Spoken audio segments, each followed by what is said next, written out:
नमस्कार दोस्तों, decode exam में आप सभी का स्वागत है। आज की क्लास में हम लोग डिस्कस करेंगे यूपीपीएससी एई 2024 प्रीलिम्स पेपर को, जो कि आपका 20 अप्रैल 2025 को कंडक्ट कराया गया है। उसकी ऑफिशियल आंसर की भी डिक्लेयर कर दी गई है। तो चलिए आज के पेपर को स्टार्ट करते हैं डिस्कस करना मेरे साथ, ऐश्वर्या सिंह के साथ। सबसे पहले मैं आपको बता दूं, ये जो पूरा पेपर है उसको 3 पार्ट्स में डिवाइड किया गया है, जिसमें पहले पार्ट में जनरल नॉलेज से रिलेटेड प्रश्न पूछे गए हैं 1 से 25 के बीच में। फिर उसके बाद जनरल हिंदी के प्रश्न हैं आपके 26 से 50 और फिर इंजीनियरिंग एप्टीट्यूड 51 to 150। तो अब आज के पेपर को स्टार्ट करेंगे पहले प्रश्न के साथ।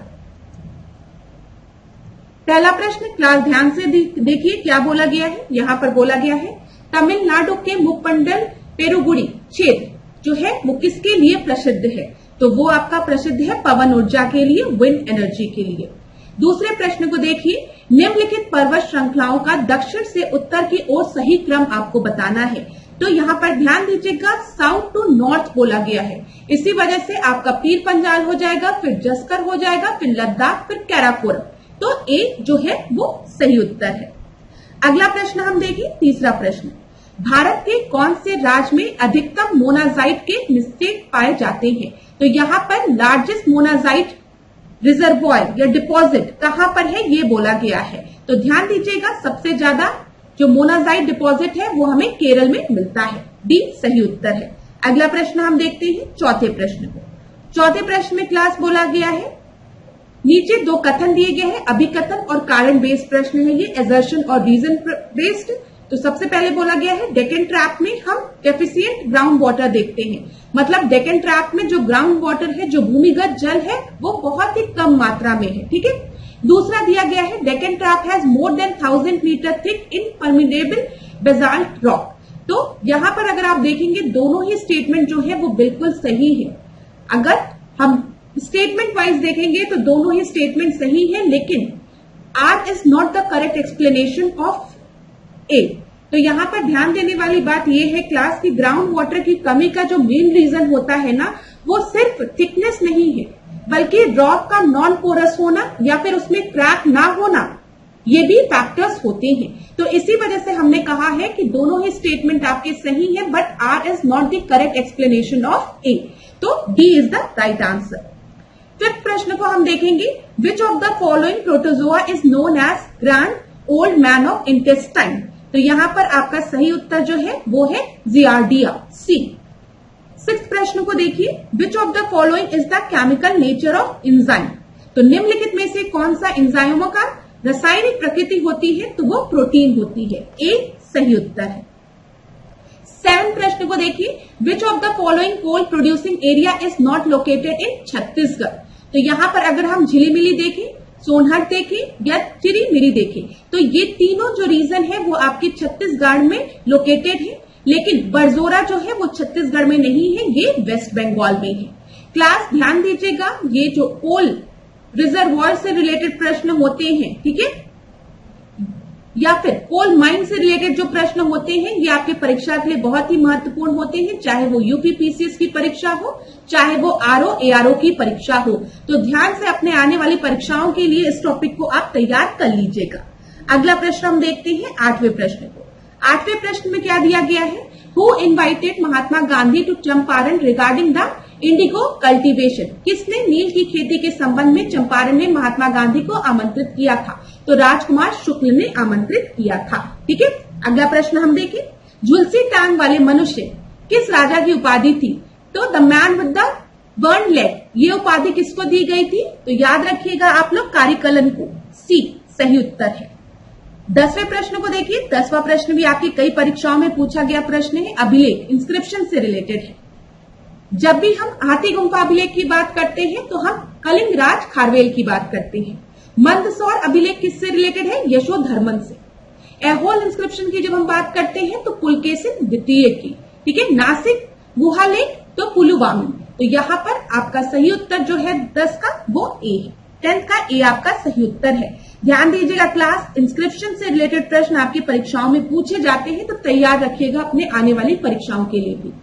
11वें प्रश्न को हम देखते हैं, भारतीय संविधान का अनुच्छेद 17 जो है वो किससे संबंधित है? तो यहाँ पर हम 17 में बात करते हैं एबॉलिशन ऑफ अनटचेबिलिटी को, अनटचेबिलिटी को खत्म करने की बात कही जाती है। ठीक है, चलिए अगला प्रश्न देखिए, 12th प्रश्न। यहाँ पर एक तरफ आपको पेंटर दिए गए हैं, दूसरी तरफ आपको शासक दिए गए हैं। तो ये भी एक अच्छा प्रश्न है, इसको भी ध्यान से देखिएगा। इसमें बोला गया है कि कौन सा आपका सही है। ठीक है, ध्यान दीजिएगा। तो यहाँ पर आपका खाली एक ऑप्शन सही है, फकीरुल्लाह जो थे वो शाहजहां के समय में थे। कौन सा सही सुमेलित बोला गया है? तो फकीरुल्लाह जो चित्रकार था वो शाहजहां के समय में था। 13वें प्रश्न को देखिए, कोंड आंदोलन ब्रिटिश सरकार द्वारा जनजातियों की किस पारंपरिक प्रथा को बलपूर्वक समाप्त करने के कारण शुरू हुआ था?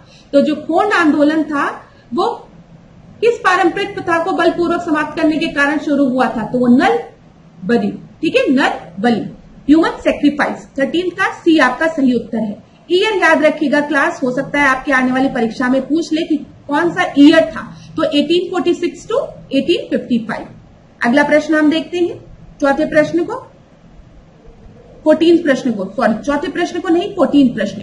तो यहां पर देखिए क्या दिया गया है, भारत के संविधान के किन अनुच्छेद में देश की निर्वाचन प्रक्रिया से संबंधित प्रावधान किए गए हैं? तो बताइए। तो यहाँ पर आपका जो सही उत्तर है वो है सी।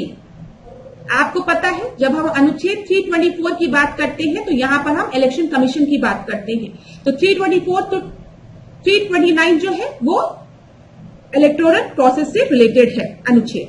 15 प्रश्न को क्लास देखिए, क्या बोला गया है यहाँ पर 15 में, भारत के उद्योगपति रतन टाटा जिनका की हाल ही में निधन हुआ है वर्ष 2024 में, ठीक है, उन्हें किस वर्ष में पद्म विभूषण दिया गया था? तो पद्म विभूषण अवार्ड इनको दिया गया था 2008 में।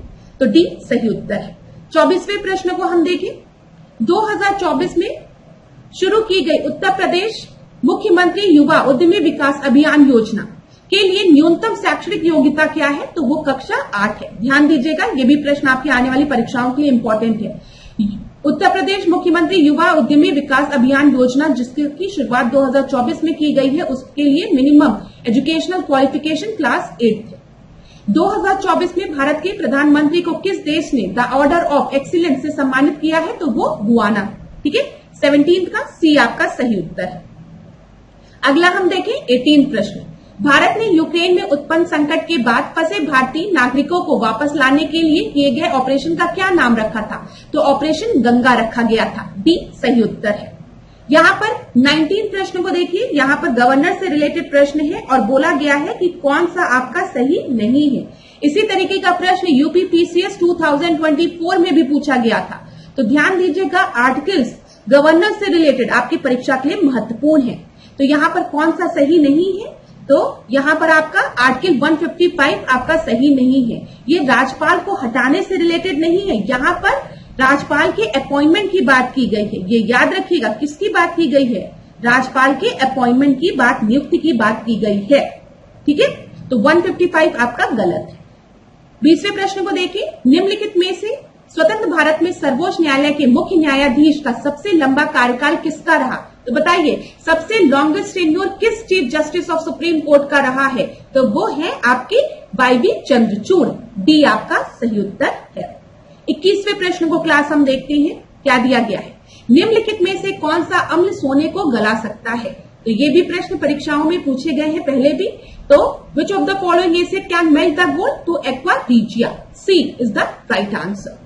22वें प्रश्न को हम देखते हैं, यहाँ पर क्या दिया गया है, एक तरफ आपको माइक्रोमैक्यूल दिया गया है, दूसरी तरफ आपको एग्जाम्पल दिए गए हैं। जब हम डीएनए की बात करते हैं तो ये इनकोड जीन, तो ए का थर्ड हो गया। ठीक है, फॉस्फोलिपिड की बात जब हम करते हैं तो ये आपका रिलेटेड है सेल मेम्ब्रेन से। सेलुलोज की जब बात की जाएगी तो ये आपका रिलेटेड है सेल वॉल से, और स्टार्च एनर्जी स्टोरेज से। तो यहाँ पर 22वें का डी आपका सही उत्तर है। 23वें प्रश्न को अब हम देखते हैं, एजर्शन रीजन पे बेस्ड है, अभिकथन और कारण पे बेस्ड। अर्थ जो है वो एकमात्र ऐसा प्लैनेट है जहां पर जीवन है। तो आप सभी को पता है कि अर्थ के पास ही खाली लाइफ है ना। अगर हम सोलर सिस्टम की बात करते हैं तो पता है ना, तो पहला स्टेटमेंट बिल्कुल सही है। दूसरा दिया गया है, पृथ्वी पर एक वातावरण है जो ऑक्सीजन, नाइट्रोजन और कार्बन डाइऑक्साइड का मिश्रण है। बिल्कुल सही है। हम एटमॉस्फेयर की बात करते हैं, हमारे एटमॉस्फेयर में नाइट्रोजन है, कार्बन डाइऑक्साइड है, ऑक्सीजन है, ये बिल्कुल सही है। ठीक है, यहां पर कथन कारण पे बेस्ड है, आपका डी आंसर को सही माना गया है कि ए और आर दोनों सही है, किंतु आर ए का सही व्याख्या नहीं है। देखिए क्लास, अर्थ पर लाइफ होने के कई कारण हैं, जैसे सुटेबल एटमॉस्फेयर भी एक कारण है, पानी का होना, हमें पता है कि हमारा जो पृथ्वी है उसे हम ब्लू प्लैनेट की तरह देखते हैं। जब हम देखते हैं तो इसको ब्लू प्लैनेट की तरह हमारी पृथ्वी अपीयर होती है। क्यों ब्लू प्लैनेट की तरह अपीयर होती है? क्योंकि पृथ्वी पर ही पानी है। ठीक है, पृथ्वी का डिस्टेंस अगर हम देखें, पृथ्वी पर जो सन से इसका डिस्टेंस है, जिसकी वजह से पृथ्वी पर बहुत ज्यादा टेम्परेचर भी नहीं है तो बहुत कम टेम्परेचर भी नहीं है। ठीक है, ग्रेविटेशनल स्टेबिलिटी है पृथ्वी पर, मैग्नेटिक फील्ड है, तो कई चीजें हैं जिसकी वजह से हमारी पृथ्वी पर जीवन है। तो एकमात्र अगर हम इसी को कारण माने कि पृथ्वी पर वातावरण है जिसमें कि ऑक्सीजन, नाइट्रोजन और कार्बन डाइऑक्साइड है, इस वजह से पृथ्वी पर जीवन है, हाँ, तो ये एक कारण है लेकिन पूरा कारण नहीं है। पृथ्वी पर जीवन होने के कई कारण है, पृथ्वी पर पानी होना, वाटर होना, एक सुटेबल डिस्टेंस सन से, ठीक है, जिसकी वजह से पृथ्वी पर एक सुटेबल टेम्परेचर रहता है लाइफ के लिए, लाइफ एग्जिस्ट के लिए। ठीक है, ये सारे ग्रेविटेशनल फोर्स की वजह से, तो ये याद रखिएगा, इसी वजह से डी को सही उत्तर माना गया है। इसमें थोड़े से स्टूडेंट्स को कंफ्यूजन हुई थी क्योंकि उनको लग रहा था कि कारण बिल्कुल सही है। हाँ, कारण सही है लेकिन खाली ये एक कारण है, पृथ्वी पर जीवन होने का कई कारण है, तो इसी वजह से यहां पर डी को सही माना गया है। ठीक है, चलो 24वें प्रश्न को हम देखते हैं। On which date is world heart day is celebrated. ठीक है, यहां पर विश्व हृदय दिवस की बात की गई है, तो बताइए। तो 28 सितंबर, ये तो डायरेक्ट प्रश्न था। अगला प्रश्न देखते हैं, भारत की पहली बुलेट ट्रेन जो अहमदाबाद मुंबई के बीच चलानी है, निम्नलिखित में से किस एक देश की सहायता से तैयार की जा रही है? तो जापान की सहायता से। 25वें का ए आपका सही उत्तर है। अब क्लास देखिए, 1 से 25 तक हमने जनरल अवेयरनेस के क्वेश्चन देखे जो कि आपकी और भी विभिन्न परीक्षाओं के लिए महत्वपूर्ण है। अब हम देखेंगे हिंदी के प्रश्नों को। तो चलिए 26वें प्रश्न को देखिए। तनय शब्द का पर्याय क्या है? पुत्र है। तनय मतलब पुत्र। ठीक है, फिर संचारी भावों की संख्या कितनी है? 33। ठीक है, निम्नलिखित में से कौन सा कथन असत्य है? तो भयानक रस का स्थानीय भाव जगपसा है। ठीक है, यहां पर डी, इसको पढ़ लीजिएगा, सारे कथनों को पढ़िएगा तो आपको पता चलेगा कौन सा असत्य कथन है। तो यहां पर डी आपका असत्य कथन है। विद्यापति किस भाषा के कवि थे? तो मैथिली, याद रखिएगा। दोपहर के बाद के समय को हम क्या कहते हैं? अपराह्न कहते हैं। ए आपका सही उत्तर है। 31 देखिए, निम्नलिखित में से कौन सा अशुद्ध वाक्य है? वह क्रोध से भरकर बोला। वह क्रोध में भरकर बोला लिखा है, वह क्रोध से भरकर बोला, तो यहाँ पर अशुद्ध कौन सा है? डी आपका अशुद्ध है। 32 को देखिए, तैर कर पार होने की इच्छा रखने वाले को हम क्या कहते हैं? तितिक्षु कहते हैं। डी आपका सही उत्तर है। 8 कोनिजे 9 चूल्हे, लोकोक्ति का क्या अर्थ है? अलगाव की स्थिति, जिसके समान कोई दूसरा ना हो उसे हम क्या कहते हैं? अद्वितीय कहते हैं। 34 का सी, कोप शब्द का विलोम क्या होता है? कोप, कृपा होता है इसका विलोम। ठीक है, निम्नलिखित युग्मों में चंद्रमा का पर्यायवाची युग्म कौन सा नहीं है? तो यहाँ पर कौन सा नहीं है बोला गया है, इसी वजह से चंद्रिका, चांदनी। 37 को हम देखते हैं। विदेश में रहने वाले व्यक्ति को हम क्या कहते हैं? प्रवासी कहते हैं। आपने सुना होगा हमारे यहाँ प्रवासी दिवस मनाया जाता है ना। तो 37 का ए आपका सही उत्तर है। फिर इसके बाद क्लास हम देखते हैं 38 प्रश्न को। तद्भव शब्द का संधि विच्छेद क्या होगा? तद्भव। ठीक है, सी आपका सही होगा। सास शब्द का तत्सम रूप क्या होगा? संध्या होगा। चरण कमल कर्मधारय समास होगा। यहाँ पर जिस पदार्थ पर कर्ता क्रिया का फल पड़े उसे हम क्या कहते हैं? कर्म कारक कहते हैं। 42 देखिए, जिस विकारी शब्द के प्रयोग से किसी वस्तु के विषय में विधान किया जाता है उसे हम क्या कहते हैं? उसे हम क्रिया कहते हैं। नौकर लकड़ी काटता है, यह वाक्य किस वाच्य का उदाहरण है? कर्तवाच्य का। किस वाक्य में विशेषण का प्रयोग है? जब वह लड़का आया। 44 का बी। 45 का देखिए, जब तक जीना तब तक सीना, लोकोक्ति का क्या अर्थ है? जीते जी कोई ना कोई काम धंधा करना पड़ता है। 46 को देखिए, निम्नलिखित में से शुद्ध वर्तनी शब्द कौन सा है? कवयित्री। इनमें से पंगत का तत्सम शब्द कौन सा है? पंक्ति। निम्नलिखित में से तालु से उच्चरित वर्ण कौन सा है? तो ज को हम जब बोलते तो तालु, ठीक है, तो यहां पर ए हो गया।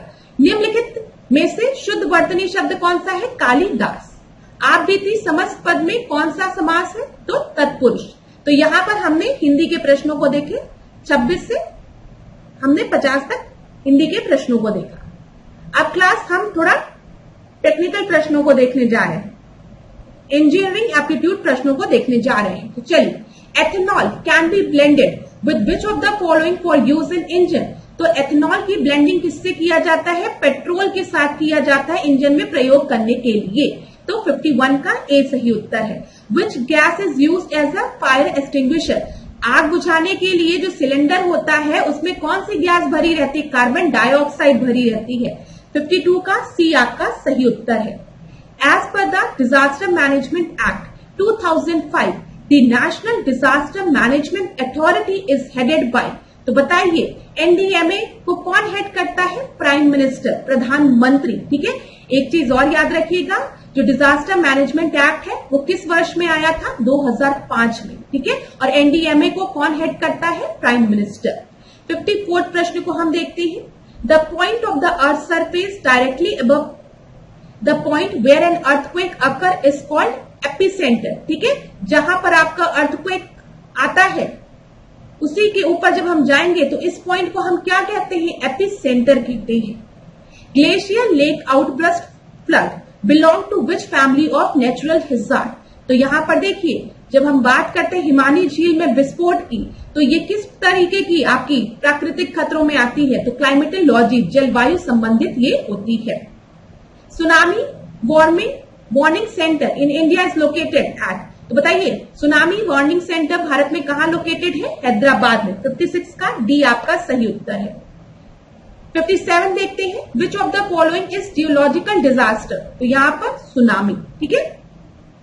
58 which energy is developed by gravitational pull of the sun and the moon on the earth. आपको पता है जो टाइड्स आते हैं ना, वो ग्रेविटेशनल पुल की वजह से आते हैं, जो कि मून और सन की वजह से पृथ्वी पर हमें दिखता है, ठीक है।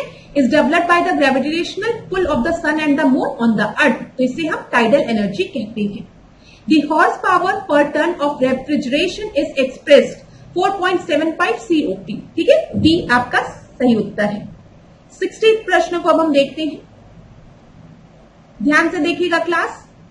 इन fluid energy mill most of the reduction is caused by inter particle attrition. C जो है वो आपका सही उत्तर है। 61st प्रश्न, 61st क्वेश्चन को हम देखते हैं। Sedimentation is conducted on a large scale in thickness, एकदम सही है।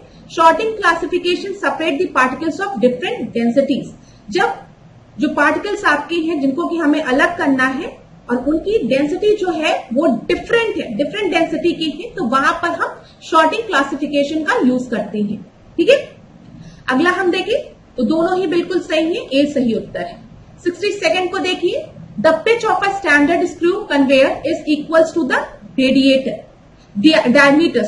diameter, याद रखिएगा।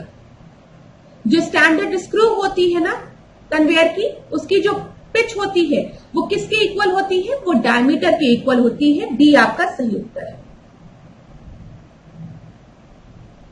अगला प्रश्न देखिए 63rd। यहां पर डिजीज का नाम दिया गया है। तो ब्लू बेबी सिंड्रोम किसकी वजह से होती है? नाइट्रेट की वजह से होती है। इटाई किसकी वजह से होती है? कैडमियम की वजह से होती है। यहां पर मैं लिख देती हूं, कैडमियम की वजह से होती है, ठीक है। मिनामाता डिजीज की जब हम बात करेंगे तो ये मरकरी की वजह से होती है, ठीक है। लंग कैंसर जो है वो क्रोमेट की वजह से होता है। तो यहां पर 63rd का डी आपका सही उत्तर है। अगला प्रश्न हम देखते हैं 64th। The curing of concrete is the process of strengthening it through hydration. तो यहां पर सी आपका सही उत्तर है। Which of the following metal has the lowest temperature coefficient of resistance? तो किसका coefficient resistance जो है वो सबसे कम है? तो वो गोल्ड का है। Mild steel belong to the category of low carbon steel. 66 का डी आपका सही उत्तर है। 67th हम देखते हैं। Which of the following is not the function of alloy steel? Alloy steel का यूज करके हम शक्ति को बढ़ाते हैं, स्ट्रेंथ को इंक्रीज करते हैं, सही है। डक्टिलिटी को बढ़ाया जाता है, सही है। मशीनेबिलिटी को बढ़ाया जाता है, सही है। लेकिन कॉस्ट को रिड्यूस किया जाता है, ये गलत है। एलॉय स्टील से जो कॉस्ट है वो थोड़ी सी आपकी बढ़ती है, लागत कम नहीं होती है, ठीक है। ये फंक्शन है, हम कहेंगे। इसमें बोला गया है ना, which of the following is not a function, तो टू रिड्यूस द कॉस्ट। अगला हम देखते हैं 68। The constant of proportionality between the elongation and axial force given by the Hooke's law is Young's modulus, ठीक है। डी आपका सही उत्तर है। 69 हम देखते हैं। The front view, side view and the top view of the cylinder standing on a horizontal plane based on a horizontal plane। यहां पर देखिए सिलेंडर की बात की गई है क्लास। तो अगर सिलेंडर का आप फ्रंट व्यू देखेंगे तो फ्रंट व्यू आपको एक स्क्वायर की तरह, रेक्टेंगल की तरह दिखेगा, रेक्टेंगल की तरह दिखेगा, ठीक है। अगर आप साइड व्यू देखेंगे तो वो भी आपको रेक्टेंगल की तरह दिखेगा। लेकिन जब आप टॉप व्यू देखेंगे, ऊपर से इसको देखेंगे ना, तो ये आपको एक सर्किल की तरह दिखेगा, क्योंकि सिलेंडर है ना, तो सिलेंडर का इधर इधर का सरफेस ऐसे होता है। तो जब आप टॉप व्यू देखेंगे तो ये एक सर्किल की तरह अपीयर होगा। तो यहां पर फ्रंट व्यू रेक्टेंगल की तरह अपीयर होगा, साइड व्यू रेक्टेंगल की तरह अपीयर होगा, but top view will appear like a circle. तो 69 का डी आपका सही उत्तर है। 70 प्रश्न को हम देखते हैं। Which of the following is not a property of engineering material? तो पॉलीमॉर्फिज्म प्रॉपर्टी। यहां पर 70 का ए आपका सही उत्तर होगा। नॉट अ प्रॉपर्टी बोला गया है। जब हम इंजीनियरिंग मटेरियल की बात करेंगे तो केमिकल प्रॉपर्टी होती है, मैकेनिकल प्रॉपर्टी होती है, इलेक्ट्रिकल प्रॉपर्टी होती है, लेकिन पॉलीमॉर्फिज्म प्रॉपर्टी नहीं होती है। तो यहां पर आपका सही उत्तर क्या हो जाएगा बताइए? यहां पर आपका सही उत्तर हो जाएगा ए, ठीक है। नॉट अ प्रॉपर्टी बोला गया है। चलिए आगे बढ़ी class.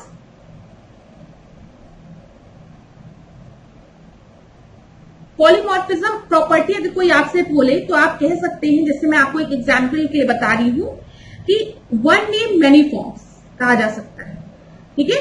One name many forms यानी एक फंक्शन या मेथड अलग अलग तरीके से बिहेव कर सकता है, तो वो पॉलीमॉर्फिज्म प्रॉपर्टी होती है। लेकिन यहाँ पे इंजीनियरिंग मटेरियल प्रॉपर्टी बोला गया है, तो उसमें electrical, mechanical, chemical property included होगी।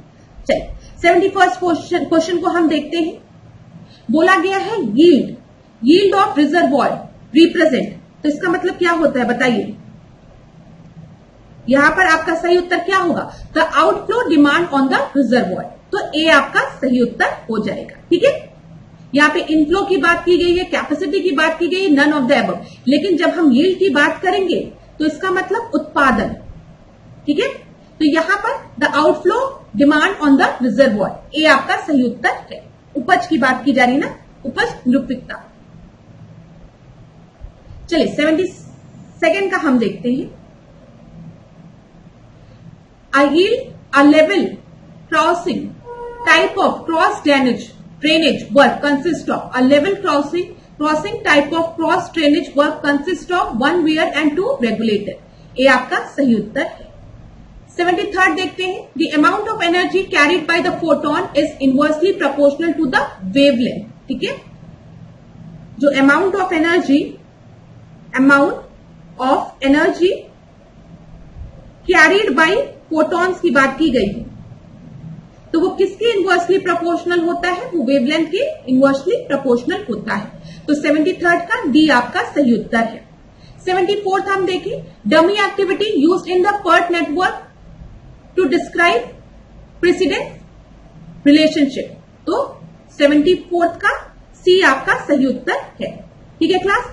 अच्छा, यहां पर अगर आप देखेंगे एनर्जी की बात करें तो E is equal to H into F होता है। यहां पर जो H है वो आपका प्लांट कांस्टेंट होता है, और यहां पर E एनर्जी होती है, F फ्रीक्वेंसी होती है। और आपको पता है जो फ्रीक्वेंसी है वो 1/λ होता है, मतलब वेवलेंथ। तो हम कह सकते हैं जो एनर्जी है वो इनवर्सली प्रोपोर्शनल टू लैम्डा है वेवलेंथ। तो 73rd का आपका सही उत्तर क्या हो जाएगा? डी हो जाएगा, ठीक है, याद रखिएगा। यहां पर जब हम डमी एक्टिविटी की बात करते हैं पर्ट नेटवर्क में, तो वो आपका प्रेसिडेंट रिलेशनशिप को डिस्क्राइब करती है। ये चीज क्लियर हुई क्लास, इतनी चीजें। चलिए आगे बढ़ते हैं अगले प्रश्न पे। अगला प्रश्न देखिए 74th प्रश्न क्या दिया गया है। The term triple constraint in project management traditionally consists of dash of the project। तो यहां पर ट्रिपल कंस्ट्रेंट की जब हम बात करते हैं तो यहां पर क्वालिटी, कॉस्ट और स्कोप पे फोकस किया जाता है। किस पर फोकस किया जाता है? यहां पर टाइम पर, कॉस्ट पर और स्कोप पर, ठीक है, ये याद रखिएगा, टाइम पर, कॉस्ट पर और स्कोप पर, ठीक है। तो 75 का ए आपका सही उत्तर है।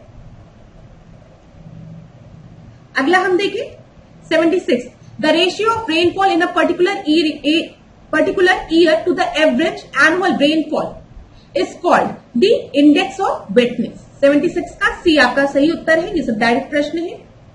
Unit of duty of crop, फसल की ड्यूटी की इकाई क्या है? Hectare cumec, B. 77 का बी आपका सही उत्तर है। 78 देखते हैं, as per CPCB guideline for the air quality index range of 201 to 300 the air quality will be. तो बताइए, अगर एयर क्वालिटी इंडेक्स की जो रेंज है वो आपका 201 से 300 के मध्य है तो वो क्या शो करता है? जो एयर है उसकी क्वालिटी बहुत पुअर है। अगला हम देखें, phenology is the study of relationship between the climate and the periodic biological phenomena. तो 79 का बी आपका सही उत्तर है। याद रखिएगा, जब भी हम फिनोलॉजी की बात करेंगे, it is the study of relationship between the climate and the periodic biological phenomena. 18 प्रश्न को हम देखते हैं, what is the effect of the green house gas on the earth atmosphere. अब बताइए, ग्रीन हाउस गैस की वजह से ग्लोबल वार्मिंग होती है। तो ग्लोबल वार्मिंग मतलब क्या है? जो अर्थ का टेम्परेचर है वो बढ़ रहा है, ठीक है, अर्थ का टेम्परेचर बढ़ रहा है, जो पृथ्वी है वो गर्म हो रही है। पता है ना क्लास? तो आपको पता है यहां पर अगर हमारी पृथ्वी है तो यहां पर जो ग्रीन हाउस गैसेस हैं वो क्या करती हैं? जो आपकी यूवी रेज यहां पर आती है उनको ट्रैप कर लेती है, ठीक है, और शॉर्ट वेवलेंथ की जो रेडिएशन है उनको लॉन्ग वेवलेंथ में कन्वर्ट करने के बाद उनको ट्रैप कर लेती है, जिसकी वजह से जो अर्थ का टेम्परेचर है वो आपका बढ़ने लगता है। तो वही लिखा हुआ है, they trap heat and warm the earth. 81st प्रश्न को हम देखते हैं यहाँ पर, national action plan on climate change was launched by the government of India in 2008 with a target to increase the forest area from presently 23% to 33%। ये याद रखिएगा। सबसे पहला प्रश्न तो आप यही याद रखिएगा कि national action plan on climate change जो है वो भारत सरकार द्वारा 2008 में लॉन्च किया गया, जिसमें क्या बोला गया कि जो 23% जो फॉरेस्ट एरिया है उसको इंक्रीज करेंगे हम 33% तक, ठीक है। 82nd प्रश्न को हम देखते हैं, which type of battery is commonly used in modern electrical vehicle due to its high energy density and efficiency. तो लिथियम आयन बैटरीज का यूज किया जाता है, ठीक है, इलेक्ट्रिक व्हीकल्स में। क्यों? क्योंकि इनके पास इनकी हाई एनर्जी डेंसिटी होती है और एफिशिएंसी भी ज्यादा होती है। 83rd प्रश्न को हम देखते हैं, the capacity of handling conveying equipment should that the capacity of processing unit और यूनिट्स।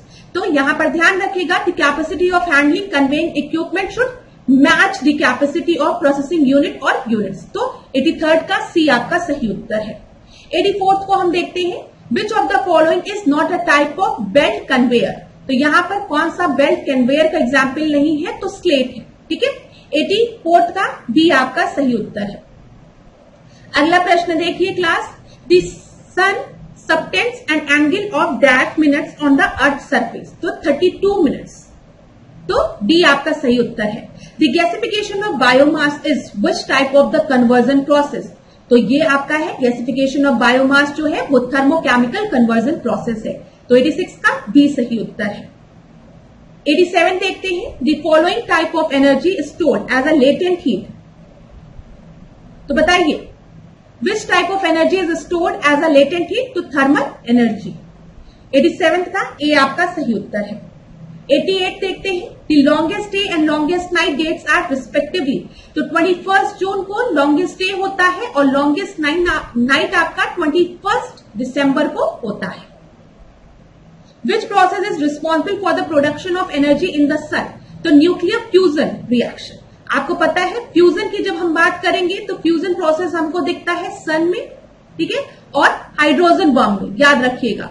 और जब हम फ्यूजन की बात करते हैं तो फ्यूजन जो आपके न्यूक्लियर बम्स होते हैं उसमें न्यूक्लियर फ्यूजन होता है। क्लियर है क्लास? तो यहां पर सी आपका सही उत्तर है। बैरोमीटर जो है वो किस लिए यूज किया जाता है? प्रेशर को मेजर करने के लिए। The main combustible component of biogas is, बताइए बायोगैस का जो दहनशील घटक है, जो मेन दहनशील घटक है वो कौन है? मीथेन है, याद रखिएगा, CH4। 92nd को देखते हैं। Solar radiation flux is usually measured with the help of pyranometer, ठीक है, याद रखिएगा। पायरेनोमीटर जो है वो हाई टेम्परेचर को मेजर करने के लिए यूज होता है। मेनली हम सोलर रेडिएशन फ्लक्स को मेजर करने के लिए इसका प्रयोग करते हैं। 93rd प्रश्न को देखिए। If a plane is inclined to both the reference plane then the plane is called oblique plane. 93rd का डी आपका सही उत्तर है, ठीक है। 94th प्रश्न को देखते हैं क्लास। यहां पर 94th प्रश्न आपका क्या है? The curve traced out by the end of the piece of the thread unwound from a circle or a polygon, the thread being kept tight is termed as involute.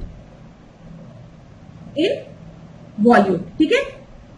चलिए 95th को हम देखते हैं। The difference between the one primary scale division of the 1 year and the one 1 year scale is termed as least count of 1 year scale. 96th, in the third angle projection the object is kept in third quadrant. 96th का A आपका सही है। 97th, what is the purpose of sectional view in the engineering drawing? So what is the purpose of sectional view in the engineering drawing? To show the internal detail of an object by cutting through it. 98th को हम देखते हैं। When the axis of solid is perpendicular to VP, the front view should be drawn first and the top view then projected from it. 99th को हम देखते हैं। The rate of evaporation is proportional to humidity, ठीक है।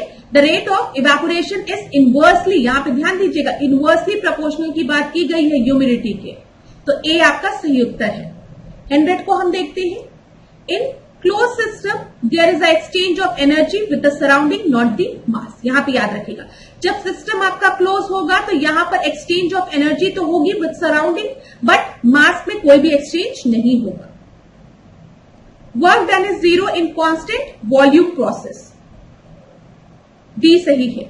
A unit hydrograph has 1 unit of direct run of.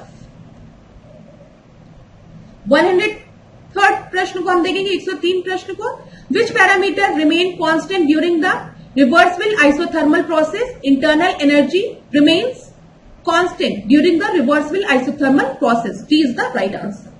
In India, the tropical cyclone occurs in the month of, हम मई to June के बीच में देखें तो ट्रॉपिकल साइक्लोन देखने को मिलता है, और अक्टूबर और नवंबर के मध्य में ट्रॉपिकल साइक्लोन देखने को मिलता है, उष्णकटिबंधीय चक्रवात जिसे हम कहते हैं। 105th प्रश्न को हम देखते हैं। The quality control is product oriented approach. The probability law that determine the fluctuation of fraction defective is binomial. 106 का ए आपका सही उत्तर है। ISO is the only certification of quality management system. 107 का डी आपका सही उत्तर है। 108 की बात करते हैं। AIDS is caused by, AIDS किसकी वजह से होता है? रेट्रोवायरस की वजह से होता है। 109 को देखते हैं।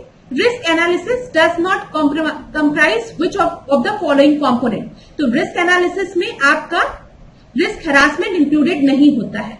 रिस्क कम्युनिकेशन होता है, रिस्क आइडेंटिफिकेशन होता है, रिस्क असेसमेंट होता है, लेकिन रिस्क हैरासमेंट नहीं होता है, ठीक है। B, ISO 22000 is a derivative of, तो ISO 14001 नहीं, HACCP नहीं, TQM नहीं, ISO 900, ठीक है, 900, तो यहां पर बी आपका सही उत्तर हो जाएगा। अगला हम देखते हैं 111।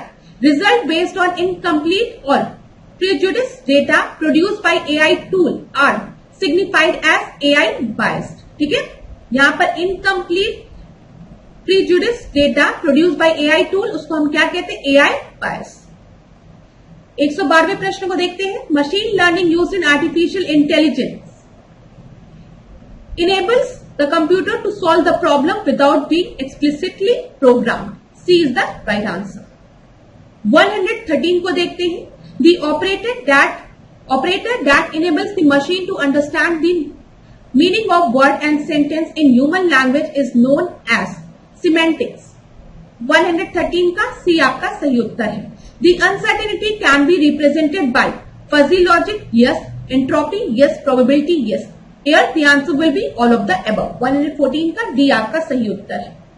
Robot consists of three basic components: power, supply, control, console and the mechanical unit। 115 का ए साइड सही आंसर है। 116 का देखेंगे। Dash is considered a type of artificial intelligence agent. तो गोल बेस्ड एआई एजेंट, ठीक है, ये भी आर्टिफिशियल इंटेलिजेंट एजेंट है। सिंपल रिफ्लेक्स एआई एजेंट, ये भी आर्टिफिशियल इंटेलिजेंट एजेंट है। लर्निंग एजेंट भी है, तो यहां पर आपका सही उत्तर डी हो जाएगा। विच type of the maintenance is most effective. तो बताइए यहां पर मोस्ट इफेक्टिव मेंटेनेंस आपका कौन सा है, तो वो प्रिवेंटिव मेंटेनेंस है। तो 117 का सी सही उत्तर है। The full form of IoT, internet of thing. तो 118 का डी आपका सही उत्तर है। 119 को देखते हैं। एज पर the factories act 1948, no children who has completed his her 14 years shall be required or allowed to work in any factory। अगर कोई भी बच्चा 14 साल से कम उम्र का है तो वो किसी भी फैक्ट्री में काम नहीं कर सकता है। Which of the following is a type of network topology।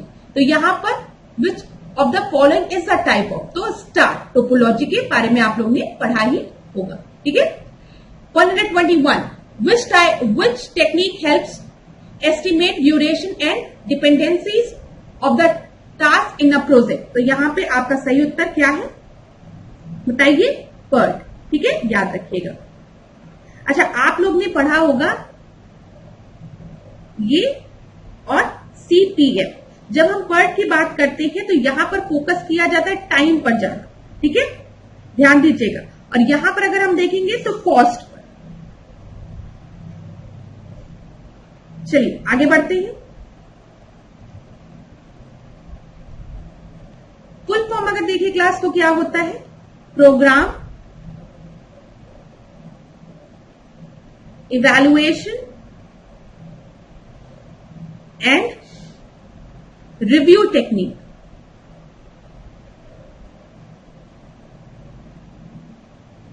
One 122 प्रश्न को देखते हैं। The lesson learn meeting is usually conducted as which phase of the project. तो ऑन द प्रोजेक्ट कंप्लीटेशन, ठीक है। लेसन लर्न मीटिंग की बात की गई, क्या लेसन मिला, तो ये किस फेज पे कंडक्ट किया जाता है, जब आपका प्रोजेक्ट कंप्लीट हो जाता है। 66.6% रिस्क जो होता है वो किस तरीके का रिस्क कंसिडर किया जाता है, एक हाई रिस्क। 124 का अगर हम देखेंगे, a standard is a physical representation of quantity under the measurement whose true value is known with the great accuracy। 125 देखते हैं। In the SI unit, the measurement, the dash is defined as the basic unit of current। Current की बात की गई है, तो current को हम किस में मेजर करते हैं, एम्पियर में मेजर करते हैं। 125 का B. The unit whose size cannot be chosen independently, ठीक है, तो हम इंडिपेंडेंटली इनकी साइज को चूज नहीं कर सकते हैं, तो उन यूनिट्स को हम क्या कहते हैं, derived. They are derived from other units ना, डिराइव्ड। 125 का हम देखते हैं। Which is the coupling field use between the electrical and mechanical system in energy conversion device. तो मैग्नेटिक और इलेक्ट्रिक फील्ड। तो 127 का ए। 128 देखते हैं। When work is done on a body by external force, यहां पे ध्यान दीजिएगा। When work is done on a body by external force, its both kinetic and potential energy increases, ठीक है, increases। अगला हम देखते हैं क्लास। आपको पता है जब कोई बॉडी रेस्ट में होती है तो उसमें, और जब मोशन में होती है तो उसमें काइनेटिक और पोटेंशियल एनर्जी की हम बात करते हैं ना, तो वही चीज है, यहाँ पर ए बोला गया है। 129 को हम देखेंगे, which of the following static characteristic of instrument is undesirable. तो यहाँ पर ड्रिफ्ट आपका सही आंसर होगा। Drift is a static characteristic of instrument that is undesirable. 130 प्रश्न को देखेंगे, the error committed by a person in measurement are called gross error. ठीक है, ऐसा एरर जो मेजरमेंट में, जब मेजरमेंट लेते समय गलती से कोई मेजरमेंट गलत ले ली जाए, ठीक है, तब हो, तो उसे हम ग्रॉस एरर कहते हैं। 131 को हम देखेंगे, in which year 5G telecommunication technology launched in India. तो 5G टेलीकम्युनिकेशन टेक्नोलॉजी भारत में लॉन्च हुई है 2022 में। 131 का डी आपका सही उत्तर है। विच technology is used in crypto currency. Crypto currency में किस टेक्नोलॉजी का यूज किया जाता है? ब्लॉकचेन का। 132 का डी आपका सही उत्तर है। Dry ice is a solid. Dry ice आपका सॉलिड है, जो कि क्या रिप्रेजेंट करता है? कार्बन डाइऑक्साइड को। ठीक है, 133 का ए आपका सही उत्तर है। If the representative fraction is 0.25 and the actual length of the object is 1.50 m, the length of the drawing will be 37.5 cm। यहाँ पर ध्यान दीजिएगा, ये m में दिया गया है और ये आपका सेंटीमीटर में दिया गया है, तो चेंज कर लीजिएगा। तो 134 का डी आपका सही उत्तर है। नोबेल प्राइज इन केमिस्ट्री 2023 किसे अवार्ड किया गया है? तो मोंगी ववेडी को। तो 135 का डी आपका सही उत्तर है।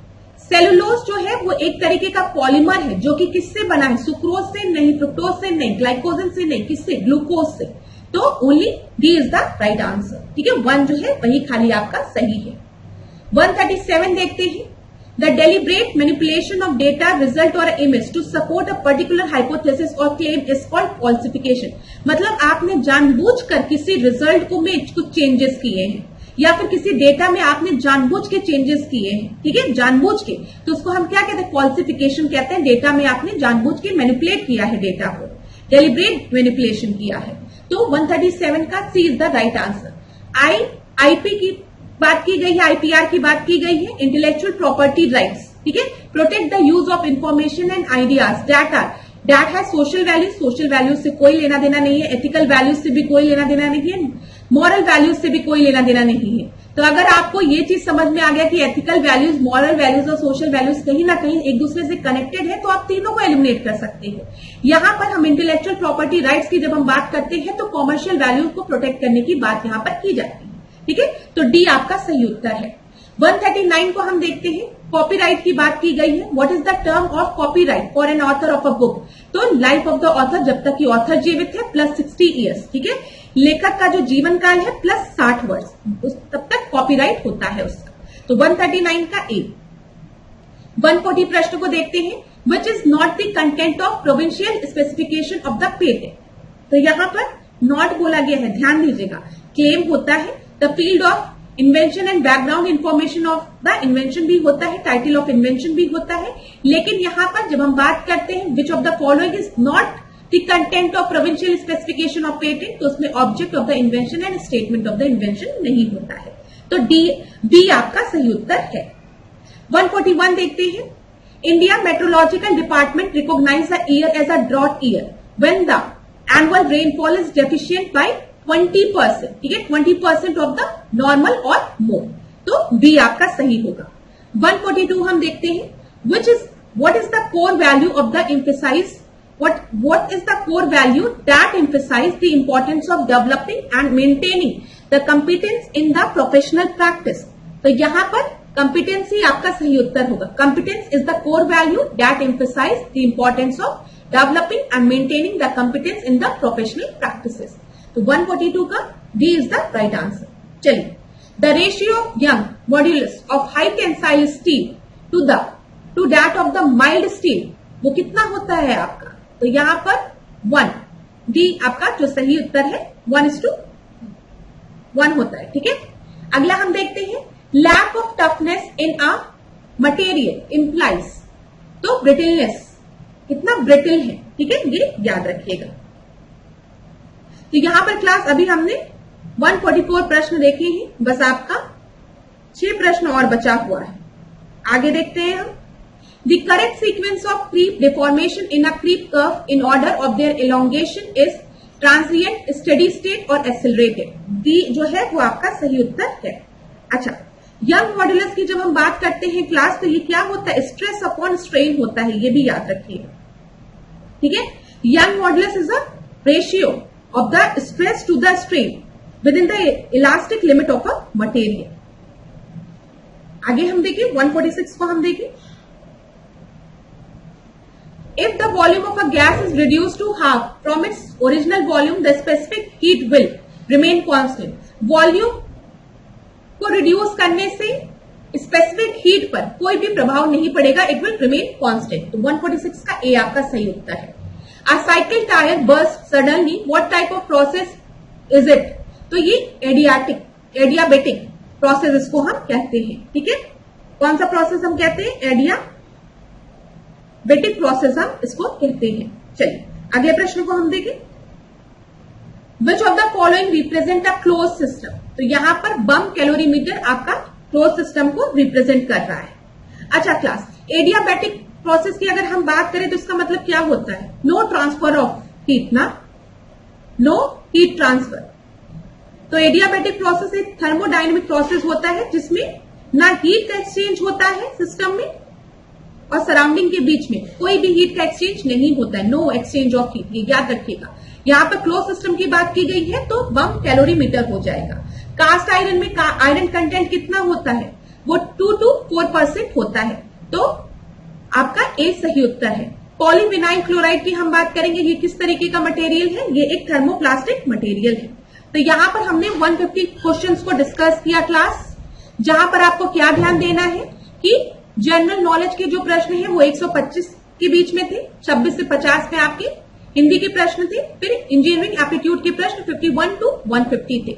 यहां पर अगर आप आरओ एआरओ की तैयारी कर रहे हैं तो आपके लिए जो महत्वपूर्ण प्रश्न है वो 150 के बीच में है, ठीक है, सॉरी 1 और 50 के बीच में, 150 के बीच में नहीं, 1 to 150 जो है जनरल नॉलेज और जनरल हिंदी के जो प्रश्न है एक बार आप जरूर देख लीजिएगा। इंजीनियरिंग एप्टीट्यूड के कुछ प्रश्नों को आप देख सकते हैं, जैसे कि एक प्रश्न आपका था कि मीना माता, ठीक है, या कि जो डिजीज है वो किसकी वजह से होती है, या जो आपका था, ये वाले 1-2 प्रश्न थे वो आपकी परीक्षा में पूछे जा सकते हैं। नहीं तो ज्यादातर इंजीनियरिंग एप्टीट्यूड के प्रश्न आप छोड़ सकते हैं अगर आप यूपीपीसीएस और आरओ एआरओ की तैयारी कर रहे हैं। उसके लिए आप पार्ट 1 और पार्ट 2 जरूर देख लीजिएगा, लेकिन इधर इंजीनियरिंग एप्टीट्यूड के प्रश्नों को आप स्किप भी कर सकते हैं। तो क्लास अब आज के सेशन को यही पे एंड करेंगे। आज के सेशन का मेन पर्पज यही था कि आपसे मैं आंसर को डिस्कस कर लूं, ताकि आप लोग जल्दी जल्दी क्या करें, एक बार सारे क्वेश्चंस को देखें और उसी के अनुसार आप अपने आने वाले एग्जाम्स की भी तैयारी कर सके। और जिन स्टूडेंट्स ने इस पेपर को दिया है वो भी अपने आंसर्स को मैच कर ले और देख ले उनको कितने क्वेश्चंस उनके सही हुए हैं, कितने क्वेश्चन उनके गलत हुए हैं। अगर आपको किसी भी प्रश्न में डाउट होता है तो आप कमेंट बॉक्स में हमसे पूछ भी सकते हैं। तो अब आज के सेशन को क्लास यहीं पे एंड करेंगे हम लोग, नेक्स्ट क्लास में मिलेंगे हम लोग। अगर कहीं पर भी कोई भी डाउट होता है तो आप कमेंट बॉक्स में हमको बता सकते हैं। लास्ट में जाते जाते यही कहूंगी कि अपने पे विश्वास रखिए, पूरी तैयारी करिए, ठीक है, अपना परिश्रम करिए, अपना कर्म करिए क्लास, आपको परिणाम अच्छा ही मिलेगा। ईश्वर आप सभी के साथ है, आप सभी को अपनी ड्रीम जॉब जरूर मिलेगी। बस आप लोग कर्म करते रहिए, अपने तरफ से पढ़ाई करते रहिए और जहां पर भी कमी हो रही है उन कमियों को भी ढूंढिए। देखिए मैं हमेशा एक पंक्ति कहती हूं, मुझे बहुत अच्छी लगती है ये पंक्ति, असफलता एक चुनौती है, उसे आपको स्वीकार करना चाहिए। क्या कमी रह गई देखो और सुधार करो, जो भी कमियां रह गई है उसको देखिए और उसको सुधार करना बहुत जरूरी है। और जब तक ना सफल हो नींद चैन की त्यागो तो, संघर्षों का मैदान छोड़कर मत भागो तो, कुछ किए बिना भी जय जयकार नहीं होती, कोशिश करने वालों की कभी हार नहीं होती। तो हमेशा कोशिश करिए, अपने पे विश्वास रखिए, अपने माता पिता के आशीर्वाद पे विश्वास रखिए, ईश्वर के आशीर्वाद पर विश्वास रखिए, सब बहुत अच्छा होगा। अपने स्वास्थ्य का ध्यान दीजिए और हमेशा पॉजिटिव रहिए क्लास, लेकिन पढ़ना मत छोड़िए। अगर आप इस युद्ध में उतरे हैं तो पूरी तैयारी करिए। बस परेशान होने से, रोने से जीवन में कुछ नहीं मिलेगा क्लास। मेहनत आपको करनी ही पड़ेगी और ये सत्य है। और जब आप मेहनत करेंगे पूरी ईमानदारी के साथ तो आप सफल जरूर होंगे। तो धन्यवाद क्लास। इसी तरीके से मेरे साथ ऐश्वर्या सिंह के साथ डिकोड एग्जाम के साथ बने रहिए, खूब पढ़िए, खूब आगे बढ़िए। आपका दिन खूब मंगलमय। Thank you.